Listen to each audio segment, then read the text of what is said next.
Welcome to Tea with Tori. I'm your host, Tori, and today the tea is hot. All right, guys, what's up? Welcome to Tea with Tori. I'm your host, Tori, and I have a very special guest today here, Shero. Shero, let them know who you are if they don't know you, and if they do, tell them who you are a little bit better. Hi, everyone. I'm Shero. I am a fashion influencer. I'm a up-and-coming women's rights activist, founder of the Burning the Bras movement, and founder of Sysmic App, which is a fashion app. Oh, I didn't even know that. What type of stuff do you do on the app? Basically, we allow like luxury designer consignment, a way to make money off products they're just sitting on. Wow, when did you start that? I launched it January of this year, actually. Okay, wow. Yeah, So you officially started it in COVID then? Oh, wait, no. I'm sorry. I launched it January of last year. So it's been going for about a year. I was developing it throughout COVID, though. And then launched it. I mean, it's kind of still COVID, so. I'm like, yeah, like the beginning of COVID. Yeah. When did you start, like, working on it? Did you, like, build it from scratch? Like, the whole idea? I built it completely from scratch. It was, wow. Yeah, it was my own idea. And I actually had the idea before I moved to LA. I've been in LA for, like, 3 years. And I had the idea about a year before moving to LA, but where I lived was like the middle of nowhere. There's no app developing companies. There's no really techie people. So one of my first apartment neighbors actually was getting apps developed. And I was like, oh my God, can you like connect me like to develop my app, you know? And so, yeah, I developed my app. It took about a year. And that's how I figured it out and launched it. And yeah. How's it been going? It's been good. It's really helped me a lot. It's changed my life. I'm so happy that I launched it and followed that crazy idea. Yeah. Like literally, when you have a crazy idea like that, a big idea, don't listen to so many people tried to talk me out of it. My parents, my boyfriend at the time, super close friends, where I would be like, oh, hey, I'm thinking about launching this app, like, because I was working on it so much from my phone, communicating with my app developer. He's in India, so I would like be up late at night, like different time zones, texting him, emailing, and so it would come up in conversation, and you know, people will just rip apart your idea. Oh yeah, 100%. You know, like even my parents were like, how is this gonna work? And I was putting all of my money into that app, like every single penny. Like I literally gained like $15,000 worth of debt for the app because I believed in it so much. I was like, I don't care. Like my mom was like, you're crazy, like what are you doing? Oh my God. And I was like, I have to do this for myself. Like this is an idea that I believe in 1,000%. And so yeah, I went like $15,000 in debt. It's all good now. You're like, but we move on, we move forward. But it's all good now. It doesn't exist anymore. I'm making profit. It's like one of my streams of income. So it all worked out. You just don't let anybody talk you out of it, because I mean that was crazy for me to put everything into it. Literally, like you hear about people like wanting to put everything into something, but not many people that actually do it. I mean, it was scary. You know, I mean, I was putting it on like credit card payments. Yeah. You know, I was like paying my app developer on like credit card at one point. So yeah. And I was just like, this either works out or it doesn't work out. You know what I mean? Like, but at least I tried, because I couldn't. I mean, I was sitting on that idea for a year, so I had to try. You had to try something. You know, yeah. That's what I always like think about, is when people are like scared to chase their dreams or like scared to do that thing that they've been thinking about, all it does is like prolong you figuring out if it's going to be like worth it or not, or if it's going to work for you or not. Because like it could not work, and then wouldn't you rather like not like know that that's not the path that you're going to take, instead of like daydreaming about it all the time? Like if it's going to happen, it's going to happen. If it's not going to happen, it's not going to happen. Like whether you take that jump or not doesn't determine that. Exactly, yeah. So I just had to do it. I was like, if it fails, it fails, you know. And then, but I couldn't sleep with myself, you know. Not doing it. Just not trying. It was a passion of mine. It was like literally one of those ideas where you're just thinking to yourself like, oh my God, this is a brilliant idea. And I was like Googling. It hadn't been done yet. I was looking for other apps. They hadn't been done yet. There was no website doing what my app was doing.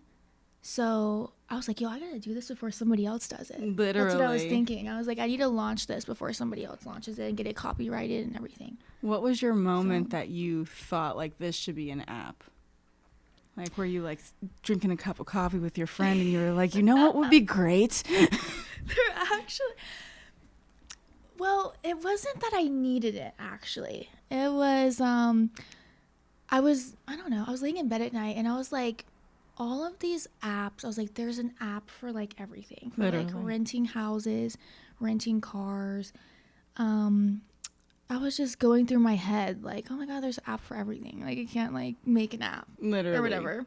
Like, what's left? Yeah. And then I was thinking like, I've always been into fashion. And I mean, especially like designer stuff. And I was like, why is designer consignment and used designer things still so expensive? And that's because they hold their value. So no matter how you can get like a super beat up Louis Vuitton and that bag's still gonna be like $800. Yeah, literally. Or like $600 sometimes. But then it's like super beat up and worn. So I was like, okay, what's like a platform that like I can create to allow people to have access to luxury designer goods for super low prices with items that are not completely beat up. Yeah. And so that's how I came about Sysmic and created it. You were like, this is perfect. Yeah. I was just like, you know, and like, I don't know how big the app's gonna get, but designer brands like won't like it. Really? Yeah, it kind of takes away the need to buy designer goods to an extent. Especially for people that are like lower income, lower income. It takes away their need to outright buy luxury items. Now, what would make this different than like a Rent the Runway?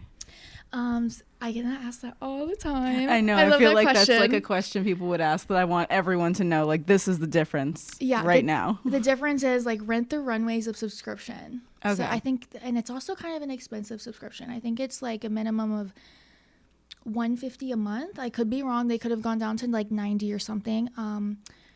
And I think we all have a love-hate relationship with subscription services. You also have to like send the items back, which is a hassle. And if you don't send them back on time, then you get charged. You know, it's just like... It's a lot more. It's a lot. Rent the Runway is a brilliant idea. I respect them. I know I have a few people that use Rent the Runway. But I also feel like for your average person, a $150 or $90 subscription is like... It's too much. It's kind of a lot, you know? Yeah. I mean, there's people that complain about Netflix, you know? So which just went up to $20. Yeah, went up again. Stupid. Yeah. And so Sysmic is like no subscription. The only thing, there is like late fees for not sending items back on time or having them picked up on time. But besides that, it's no subscription. You can get luxury goods whenever you want, when you want, and for as long as you want. Months at a time, 2 days, you know, if you want like a bag for like 3 days for a shoot, you can pick up a bag for 3 days. You don't have to have a commitment of a month or whatever. Yeah, you could even rent a bag for a couple hours if you wanted to. It's literally, or a couple months. If you want to flex like one particular bag for a month or for a few months, you can do that. Because like luxury bags are like very trendy, you know, like right 100%. Now the Balenciaga bags are like really trendy. So you can rent that bag for, I mean, that trend's probably going to be gone in probably about like 5 or 6 months. Exactly. And then either you have it in your closet or you can just send it back. Yeah, exactly. So I don't know, I just wanted to make access to like luxury goods more affordable, more available. And yeah. It's crazy that you went the route of an app, because I feel like a lot of people have done that with like, oh, I'm going to do like a nasty gal type situation and resell things, or like make it kind of like their own online store where they're acquiring all the pieces and then they're reselling them. So that's like super cool that I think you took it a tech route and didn't just go for like the typical resell or like vintage situation. You were like, okay, like do this, but we're going to make it new age. We're going to make it like reachable for everyone, basically. Yeah, we already have too many people reselling luxury goods like Depop, Mercari, and Rent the Runway, and Tradesy, The Real Real. The Real Real. So I always call it the new, and it's the opposite. Yeah. It's literally the opposite. And so we're actually like pitching to The Real Real right now. Oh my God, no way. And Tradesy, so because they could benefit a huge amount off of our app. So 100%. Yeah.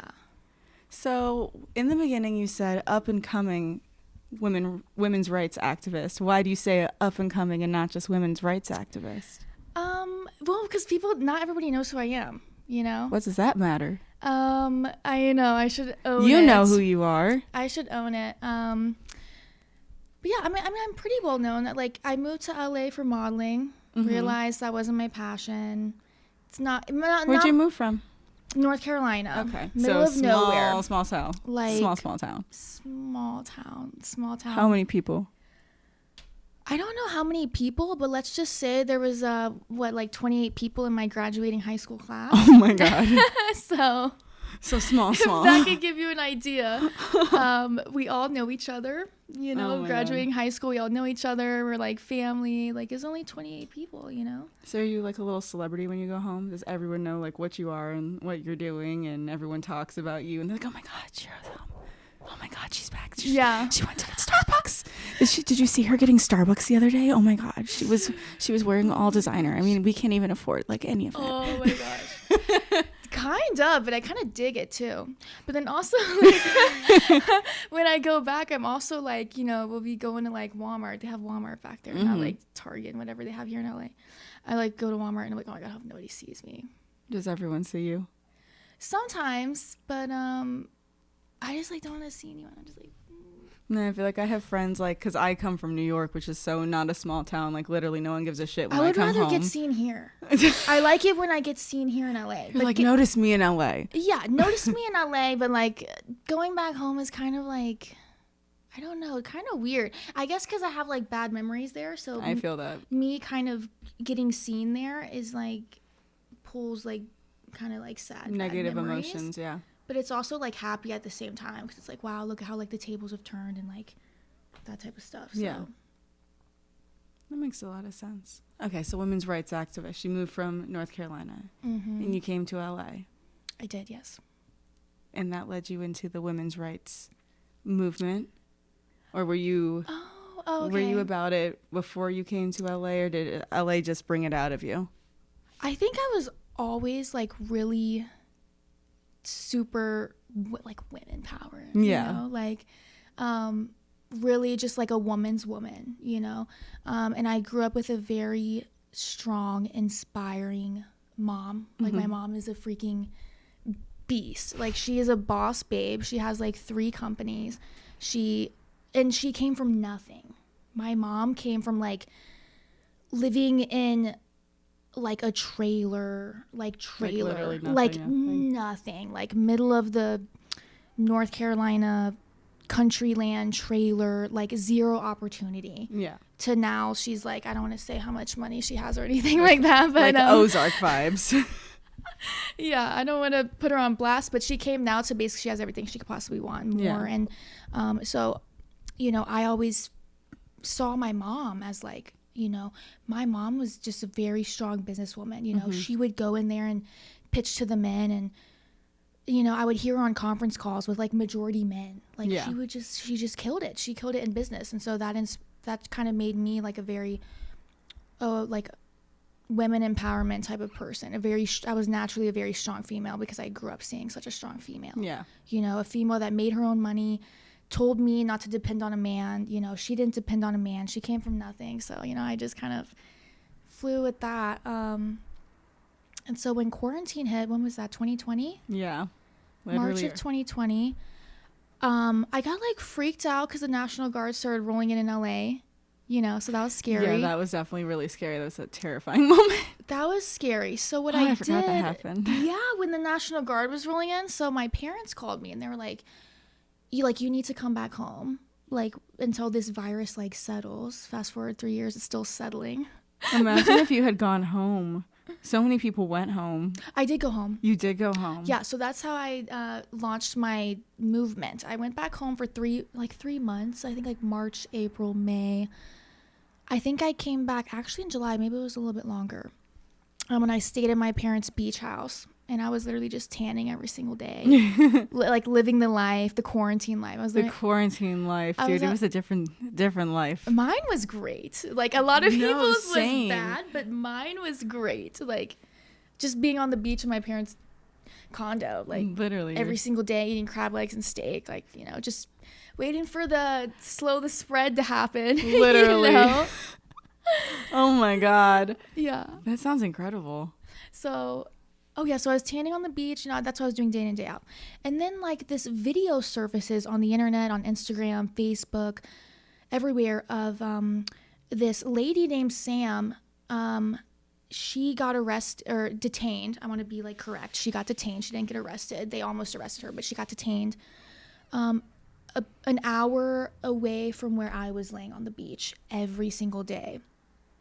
She got detained for wearing a thong bikini. And like I wear a thong bikini. I wear like strings. Like I wear like, same. you know, Frankies that like show, you know. Dental floss, You know, loincloth, whatever, you know. And I was wearing that on, it's basically, in North Carolina, it would be like the equivalent of me laying in Malibu while Sam was getting detained in Santa Monica, Newport or something. Oh, yeah, Newport, okay. A little bit further. Same piece of land, you know. And so she got detained and I saw the video. I even hit her up on Instagram and I was like, yo, this is so messed up. And I was also really sad because I was like, why her and not me? Yeah. Like I'm literally only a few miles away and I have like my booty out on the beach. Like, and they literally, like, it literally made me so sad because it made me realize like this is 2020 and some lady, like some girl just got arrested because she was showing too much of her booty on the beach. You know? Yeah. Like it so the video went viral, that whole video. I don't know if you saw it or whatever. I probably did. I'm not remembering it off the top of my head, but I probably saw it, especially around the time that like everyone was home and online heavily. Yeah. And then like being in the South, like on that beach, I would already get stared at for wearing the tiny bikinis. A tiny bikini in like the South on the beach where everybody isn't about that anyways. So I don't know what came over me. Maybe I was bored because of quarantine or whatever. But I launched like a petition through change.org. Oh my God. I did. I was the like free time. The free time. First I think I started my movement called Burning the Bras, and I called it that because in the 1920s there was a movement called Burning the Bras, where women went in the streets and they literally burned their bras just because they wanted more rights. Hell yeah. And a lot of it had to do with like what they were wearing and how they were being treated. And so I was like, I'm gonna call this Burning the Bras because apparently we still have a lot of work to do with, literally, especially with what women wear. And you know, what you wear is like can somehow overly sexualize you for whatever reason, or cause you to in 2020 get detained on a beach because you're showing too much of your booty. So I called it Burning the Bras, and I started posting. I started sharing her video. I hit her up on Instagram and got her to pass around the petition. I sent the petition to like everybody I know. It gained over like 13,000 signatures. The mayor of that town, I know she saw it. I know that she heard about this movement because I got banned. Hey, you shady bitch. You shady ass bitch. We know you heard about this shit. I know she did. Like, so Change reached out to me after I started the petition, and they were like, "This is a great like petition. Like, we're gonna push this too." So it was like everybody pushing this petition, and especially with change.org pushing that petition, pushing it themselves to the front of their website was like huge. Like when I got that message from change.org, I was like, oh my god, like, oh shit. I was like, what did I do? Like, literally. And then like news outlets started picking it up because I started it like probably a few days after Sam had been detained. So like Chicago Weekly News, Fox 24, NBC, CBS, like it was just so many outlets picked up the Burning the Bras movement, gained a ton of followers overnight, ton of signatures. And so I was like, okay, so that event passed, and you know, I wanted to get the law changed, but the mayor wouldn't acknowledge anything. So oh my god, no way. Yeah, and I kept getting banned from like all the Facebook groups. I sent the mayor an email, like formal email, like, and it's also really sad because the mayor's a female. Yeah. And I don't know if she still is the current mayor, just to be like politically correct, but at the time it was a female mayor. Yeah. But it's just a different time, you know? And even my parents' friends, you know, because my parents were sharing the news articles on Facebook. Mm-hmm. I was, of course, sharing the news articles. My parents' friends, my parents got a lot of backlash from it. Really? You know? Yeah, there's still people, you know, like, what do they call boomers, you know, that don't like support, you know, they're like, yeah, she shouldn't be showing her booty on the beach, you know, she shouldn't wear a thong on the beach. You know, I was posting the petition in all like the Myrtle Beach Facebook groups, and they were just like blocking me and pushing me out. My favorite thing about that is like usually the justification behind that is like there are children on the beach and the children shouldn't be seeing that, but it's like kids don't sexualize like the human body like that yet. That's adults. So like your reasoning is from the mind of an adult why children shouldn't be on the beach with people less clothed. Mm-hmm. Like that doesn't make any sense to me. Like kids aren't sexualizing things like that. Right. And I think that is part of the reason why Sam got detained. It was some lady with her kids, and she had just never seen a thong bikini before or something. I mean, it is the South, you guys. It is the South. So there's not that many. But come on, there's Instagram, there's movies, there's TV shows. Like everyone's kind of scantily clad right now. Right. That's not like, it's not like we're in the 40s and everyone's kind of buttoned up and like the first bikini is out on the beach of the decade. Like, yeah, and I mean, some of my mom's friends, dad's friends would, they would say things like, oh, I think it's fine that she got arrested, you know, and they would say that in front of me, in front of my parents being right there, like, and my parents, you know, my mom's a strong mom. My mom's like, you know, this is crazy. We support you, like, doing this, you know, but there's just people that are still stuck back in time, and I feel like that's why women's rights isn't over yet. By far, we still have a ton of work to do when it comes to what we can wear, what we can say, especially in business. You know, we need way more women in business. We need way more women in the corporate world. Yep. We do. The glass ceiling is still very much there, you know. And that's the thing is like so many people just don't even know what it is, where they're like, oh, like the glass ceiling, what are you talking about? Like women get paid like men do. It's like, no. Women shouldn't get paid more than men do. That's not what anyone's saying. What we're saying is if John is doing 4X job and Mary is doing 4X job, John and Mary should make the same amount of money. Right. Not that anyone should be making more money than the other person for doing the same amount of work right now. Technically, a woman in the corporate world would be making less than a man doing the exact same job as her. I actually just watched something on Netflix about this. It's like a show called Explained, and apparently the reason why the glass ceiling still exists is because companies don't want to invest in women as much because they don't feel like women are there for the long haul. They're there until they get married and have kids and leave the company, versus a man stays in the company throughout his wife having kids and being married and everything. So they don't see women as much of an investment in like the long-term company growth as they do a man, which I thought was a really interesting perspective on it, other than just like being sexist. Like I can understand, you know, like that's usually the thing is like when men hate women and they pay them less, and it's like being sexist. Men are like, we don't hate women. Like I thought that was a really good like psychological way to go about it. Like if you really think about it, men don't physically have children, so they're less of a liability technically to the corporate world for investing in them financially and time-wise. And there are women that do, and you know, have kids and then never come back. But then there's women that have kids and do come back. I mean, I think it's a lot to do with men get uncomfortable when there's a woman in business. They really do. Like you look at a lot of these big companies, look at who their board members are. The people on the board, it's like a lot of times 90% is all men. Yep. Especially these huge, look at these huge companies and take note of how little females they have involved in the company compared to how many men dominate the corporate world. Well, it's also terrifying when you look at like the rooms that you see like them signing the bills for women's rights. And in politics, and we need way more women in politics. Full of men. A room full of men deciding like all the rights on women's bodies. Like that just doesn't make sense to me. That will never make sense to me. It's like, oh, you've never been a parent? Let's have you make decisions on like parenting skills. Like that just doesn't make sense to me. Yeah, men should not be making laws about women's bodies. That's for sure. And so Burning the Bras posted something about that too that went pretty viral after the Texas law was passed, because it's unbelievable. The Men fact that should this is have still no say. happening.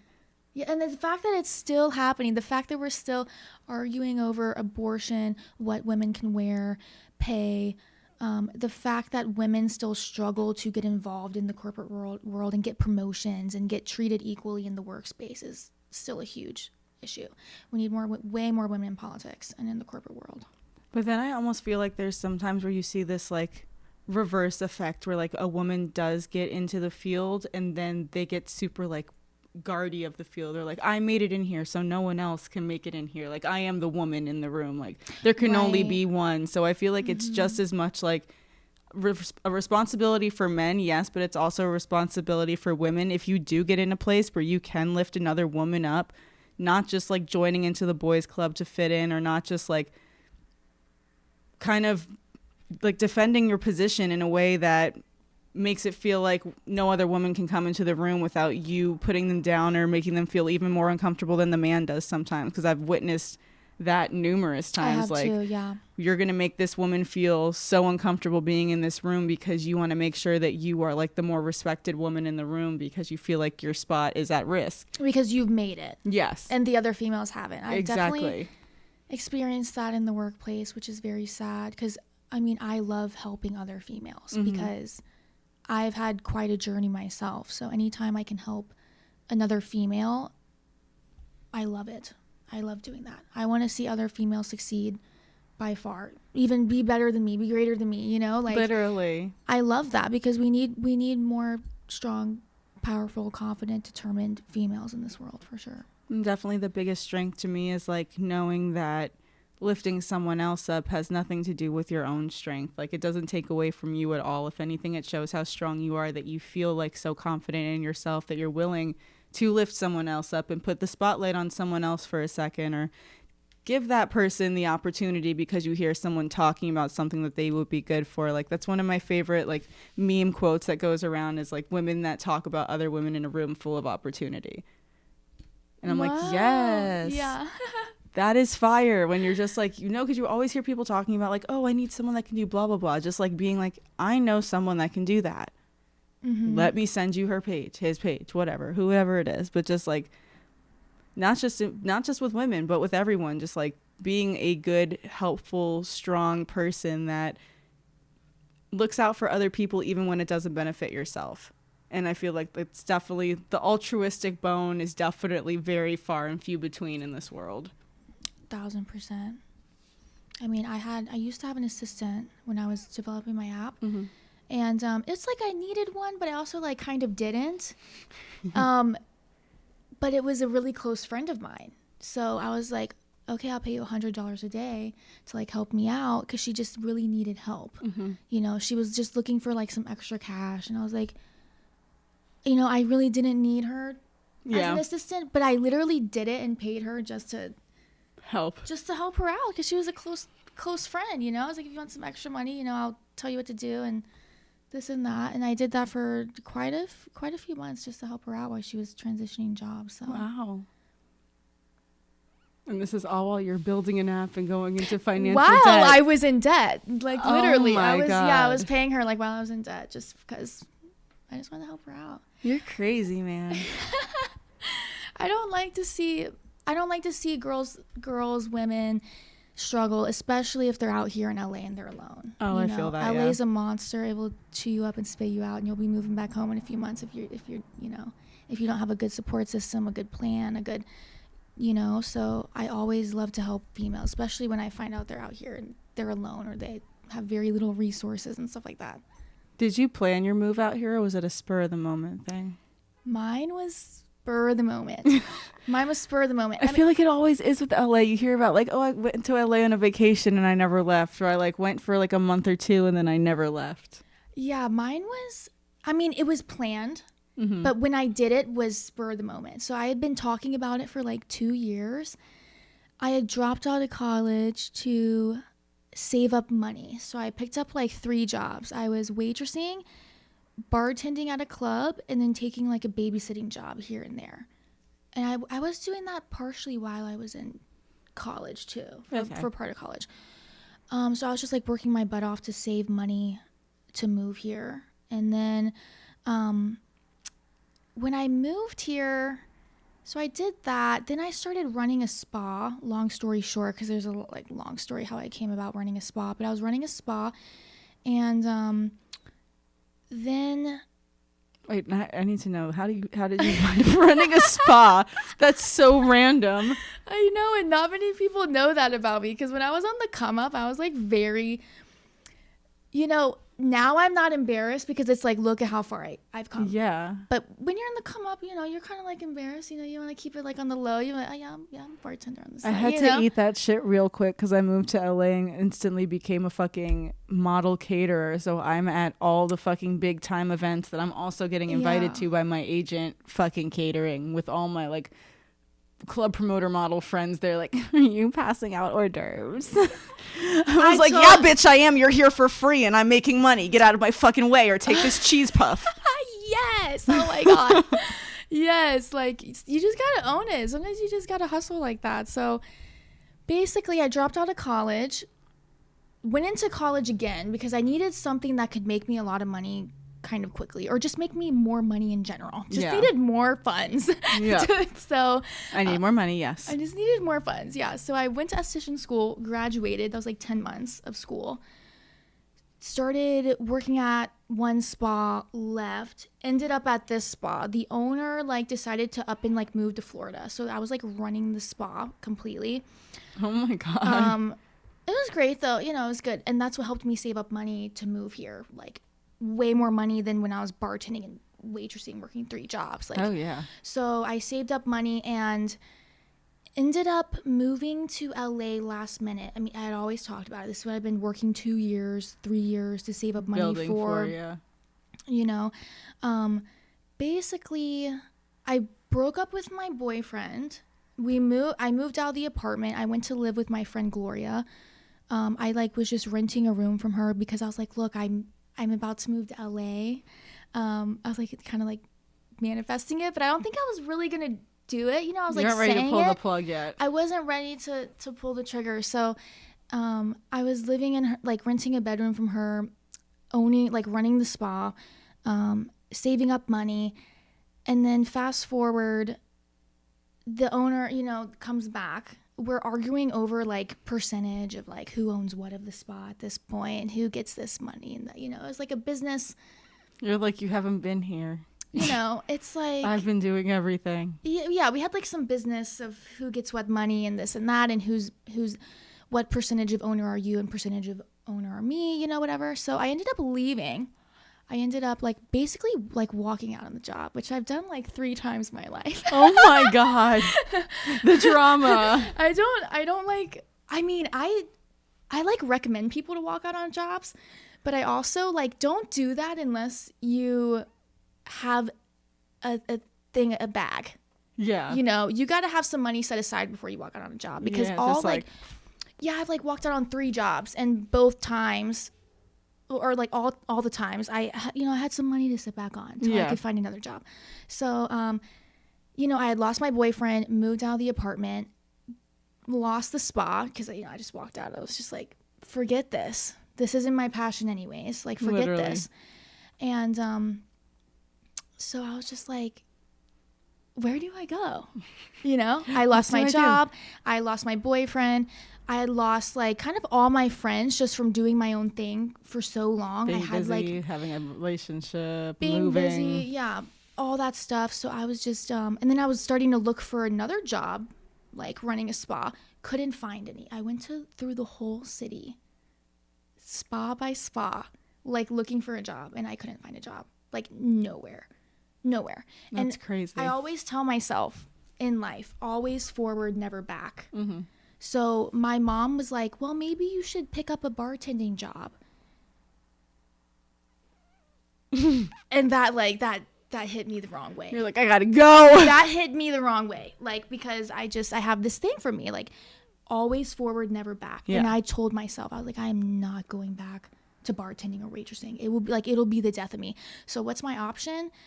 Take the money I have saved up and move to LA and see if this will work out. And so I literally moved 5 days later. Me and my mom packed my car and drove across the country, and I had a room to rent through my friend Stephanie. Love you, Stephanie. And And yeah, I literally moved like 5 days later.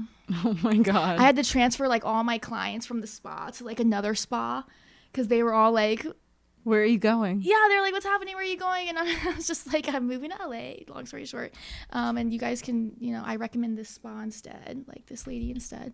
So, yeah, that's how I moved out here. Totally spur of the moment. But I had lost everything. You know, I had nothing left back home. So it was like, and I feel like in life, sometimes that has to happen. You have to lose everything to make certain power moves. Oh, 100%. You know, I was just that, I had nothing. So I was just like, let's just start a new life in LA. See, my thing when I moved was like my patterns that I was in. If I kept going into those patterns, I saw what the people looked like 10, 15 years older than me that were acting that way. And I did not want to be like that. And I just knew that if I stayed in New York, I was going to be like that. Because any like attempt I had made to like get out of it in any way, I would just get sucked right back in. I'm like, I have to go. Like, I have to be away from all these people. I have to be away from all, like, I literally told my job I was going away for like a month and just never came back. Like, I was like, I need to be away from everything or I'm just like gonna die.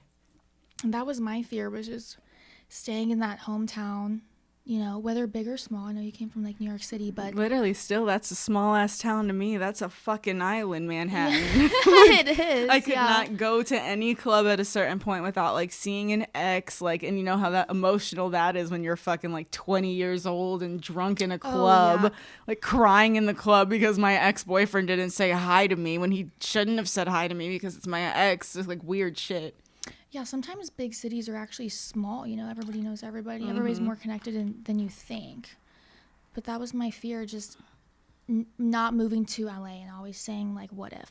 What if? Just like with the app, what if? Yeah. I didn't want to look back years later, like, what if I would have moved to LA with no notice?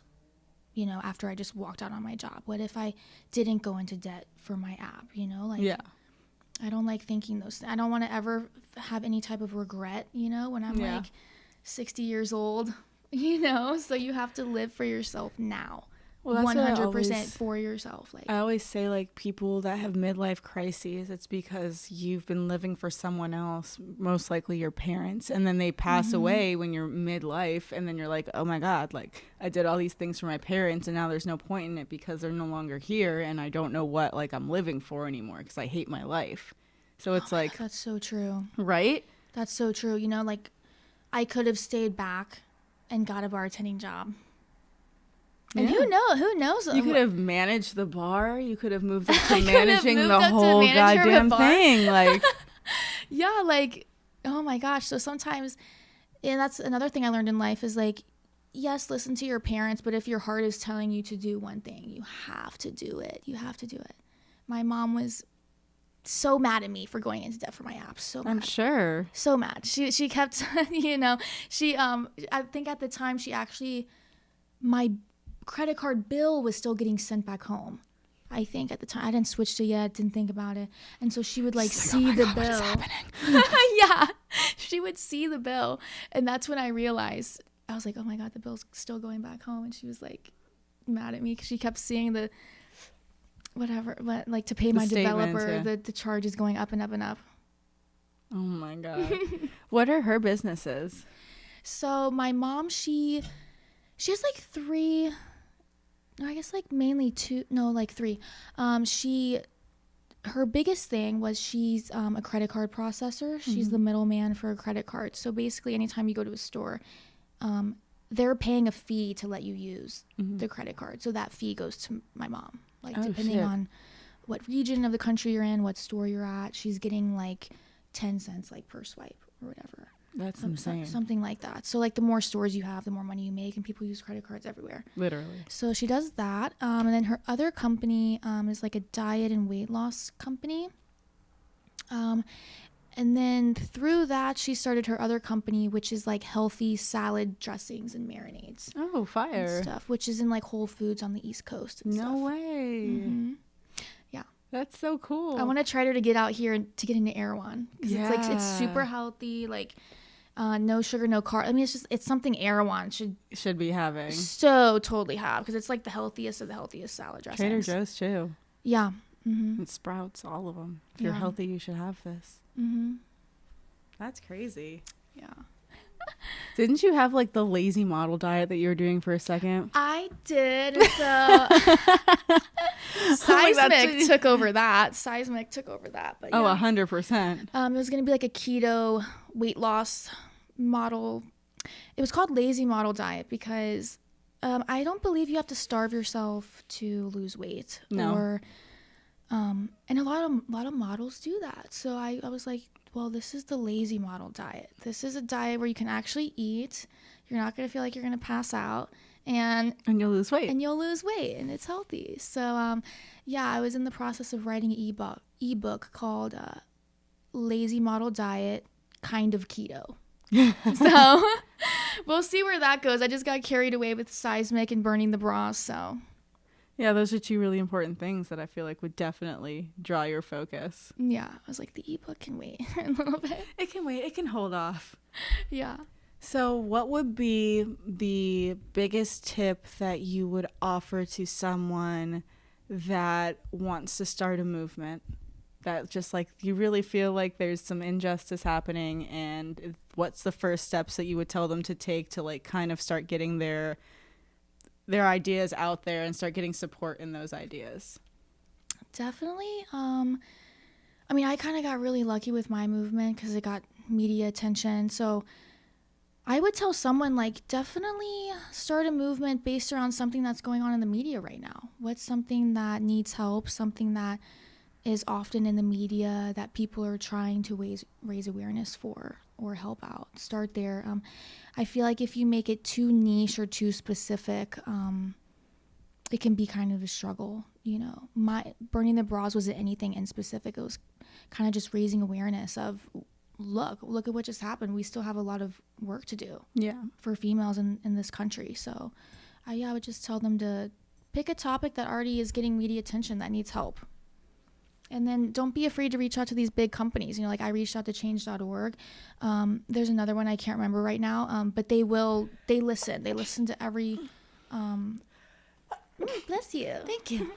They do listen to the little people. These organizations that, they're made for the little people. They're made for the little people, you know? So definitely don't be afraid to reach out to some big organizations that'll give you a boost. That's amazing. Thank you so much, Shero. Can you please let them know where to find you online if they want to look for you? Yes, you can find me at Instagram.com/Sherosphere. Ooh, all right. And I am Tori 212 Green. Thank you so much for watching or listening. If you're listening, please remember to download, rate 5 stars. And if you're watching, like, comment, and subscribe. It's also Tea with Tori podcast on Instagram. So I will see you guys online, and I'll be back next Wednesday. Bye.